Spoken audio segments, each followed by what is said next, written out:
What kind of home time should you expect as a professional driver?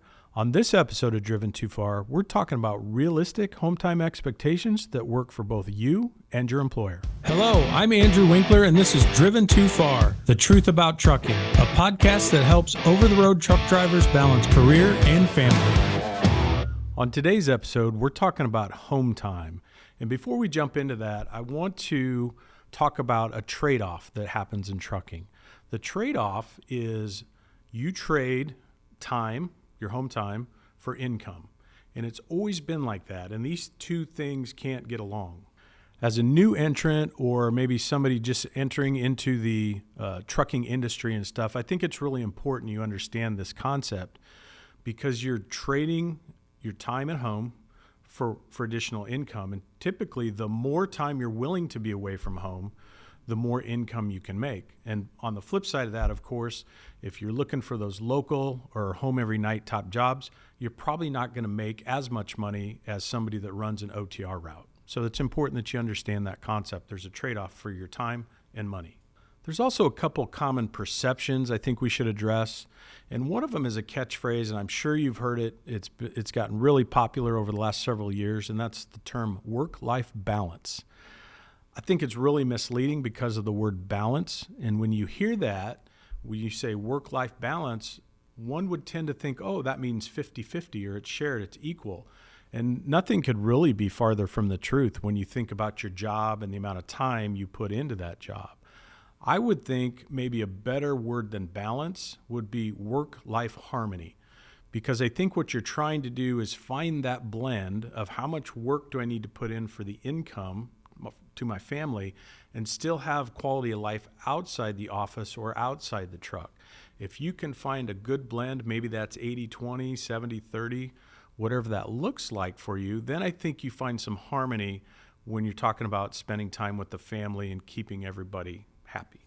The other thing that happens in trucking is when you start to talk to recruiters, of course, the subject of home time is going to come up. And one of the things that trucking companies say, recruiters say, is that, hey, we offer weekly home time. And the issue with that is a lot of times when a driver hears that weekly home time, they automatically think weekly home time means weekends. And that's not the case. It's usually not the case for sure. That home time can be in the middle of the week or just land whenever. But don't make an assumption that weekly home time always means weekends off. You need to ask the recruiter specifically about that. There's 3 different classifications in trucking, and I think it's important we understand this when we're considering or talking about home time. The first is OTR, or over-the-road truck driver, right? These are the jobs that have their long haul. The driver may spend week or multiple weeks away from home at a time. But that's also, if we go back to that trade-off with the income, that's also the group that probably makes the most money in trucking. The second one is what we call a regional job. Regional jobs typically operate between 200 and 500 miles away from that home terminal, wherever your home base is. Those drivers, they may get through the house during the week, but they can usually expect to be home on a weekly basis. The last one is the local job, right? And these are the jobs where the driver's typically home each night. You get to sleep in your own bed. Some of those jobs might be like a ready mix driver, sanitation driver, food distribution driver, where you're up at the crack of dawn or very early in the morning. You're out running a specific route each day, and then you get to go home at the end of the day and sleep in your own bed.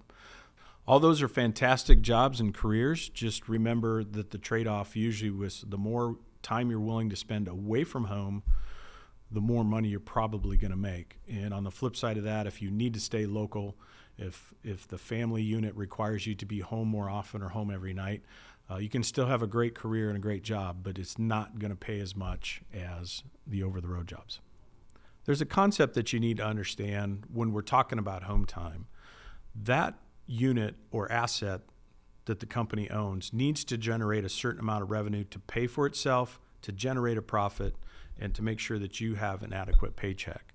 So most home time policies are actually configured around the idea that the truck has to work so many days out of the month just to break even, so many days out of the month to help make a profit for that asset and for the company.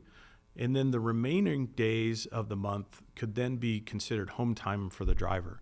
So most drivers, dispatchers, even recruiters may not understand that concept of how a company determines how much time off do I get as a driver. And the answer is that the truck has to work so many days per month. And then once we've achieved that goal, then we can have some days off for the driver. So let's hit on some ways of why drivers don't get home when they expect to. The first one is back to what we just talked about. The asset has to generate so much revenue for the week or for the month before it can, be parked and the driver can go home. So maybe something's happened along the way where we haven't generated enough revenue to generate a profit for the asset and the truck, and the driver we got to stay out another half day, another day, one more load, something like that. So that could be a possible reason of why you don't get home on time. The carrier itself may have a poorly managed process for getting drivers home. You've probably told your dispatcher when you want to get home, what your expectation is, but what if they don't have a process in the background to track all that stuff? They lose track of it. They're not sure when you're supposed to get home. Oh, I forgot. That type of stuff from your dispatcher or driver manager. Or maybe dispatch simply doesn't care. I hate to say it, but we certainly see that in the industry, and we've talked to a lot of drivers when they come to work for our company. One of the things we talk about is their previous experience at different carriers. And I want to hear what made them leave. Why did you decide to leave that carrier and go find other employment? And a lot of times it is around home time issues. They didn't get me home when they said they were gonna, or they just kept me out a week longer than they're supposed to, or I missed a holiday, I missed an appointment, something like that.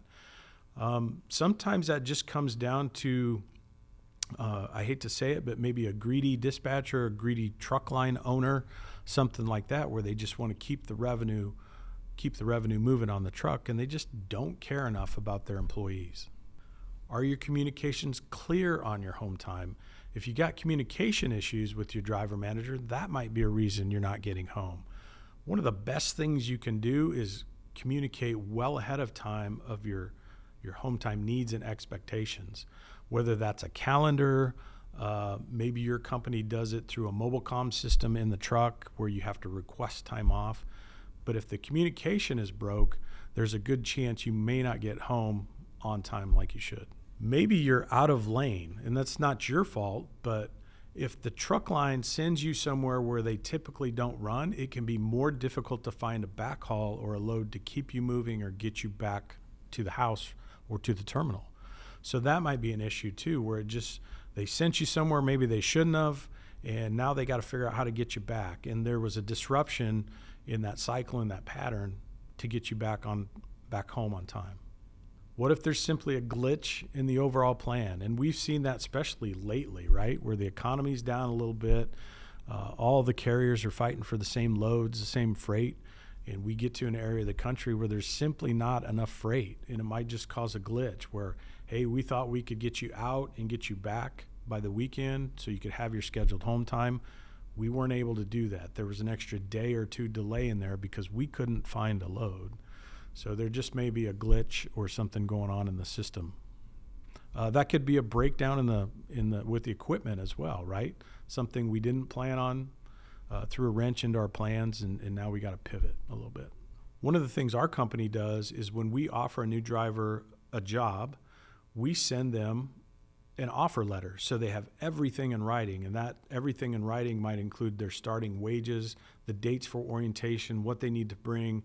It's also going to talk about the home time expectation and what you agreed to with that recruiter. So you have it in writing, we have it in writing, and there shouldn't be any communication issues down the road. Everybody is aware of what the arrangement is ahead of time. Hey, we're right in the middle of the holidays right now too, so you think about holiday and market type interruptions and stuff. So those can certainly come into play when we're trying to get drivers home and stuff. We just got through Thanksgiving. That's always a tough holiday because it's a Thursday. And then you can almost guarantee that truck's going to sit Thursday, Friday, Saturday, Sunday, and probably not move again till Monday, just because there isn't enough freight, enough people out there working on the loading docks to keep everything moving. So enough of the excuses of why we didn't get you home. Let's talk about ways we can get you home and what you can do to improve your chances of getting home on time. First one I always recommend to drivers is work for a carrier in or near your hometown. Well, why do I say that? Because when you think about it, that asset, that truck always has to probably come home for service in the maintenance shop. And if you live in and near around that, that means it's always going to come back, right? One of the challenges is when you hire drivers out from out of state or maybe where you don't run a lot. I'll just tell you, we get a lot of applications from drivers maybe in the western third of the United States, but we don't hire them. It's not because they aren't good drivers, it's because they can't get them home.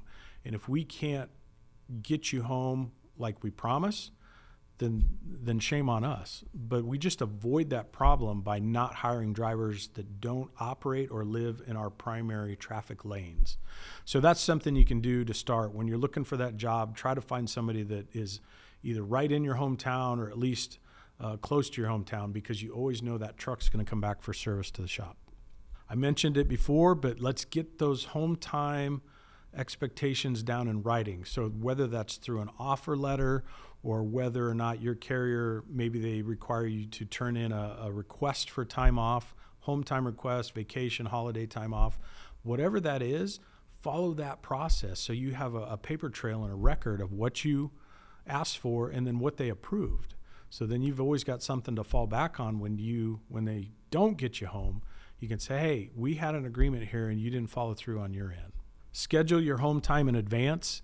Even if you kind of run a regular route and maybe you're usually home on the weekends or every other weekend type thing, I don't think it'd be a horrible idea to go ahead and put in those time off requests with your driver manager to make sure the dates get entered into the computer.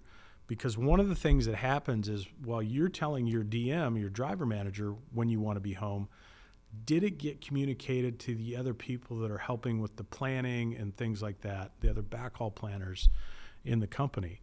This is a way, if the companies are using their TMS or their transportation management systems correctly, if you get the data in the system, then everybody has access to it as well. So I would recommend that you submit your time off requests in writing, make sure they get approved, and then you've always got a record of it. The other thing with that is when you think about holidays, right? So holidays can be a challenge because freight kind of dries up around the holidays. But at the same time, the advantage you have as a driver is the holidays happen at the same time every year. So nothing says you can't schedule Christmas off three months ahead of time, 6 months ahead of time, whatever that looks like. But you know when the holidays are coming up, you know what your family traditions are and when you really need to be home. So make sure you submit those time off requests well in advance, especially for the holidays. Some of the carriers out there, it's a first come, first serve type attitude, meaning, the first drivers to ask for the holiday off are going to get it. And then if you didn't say anything about needing the holiday off and they have a hot load last minute, you might be the driver taking that. It could totally spoil your holiday plans for you and the family. So schedule those holidays well in advance. Have a trusting relationship with your driver manager. I can't say enough about what relationships do for your success in trucking. You take care of them, they take care of you. That's how it's supposed to work. So make sure you have a good working, communicating relationship with your driver manager. Over-communicate if you can, but that'll go a long way to getting you home when you're supposed to be home. And then the last thing to make sure you get home is don't be afraid to remind your driver manager, hey, I just wanted to tell you, next week's my home time. Oh, yeah, I know. But just remind them as a courtesy, just to make sure that, in case they forgot to get it in the system or, they're busy with other things and they weren't thinking about that when they were planning you on a load. But don't be afraid to over communicate. Your home time is critical and it's precious. So do everything in your power to make sure you get it when you're supposed to.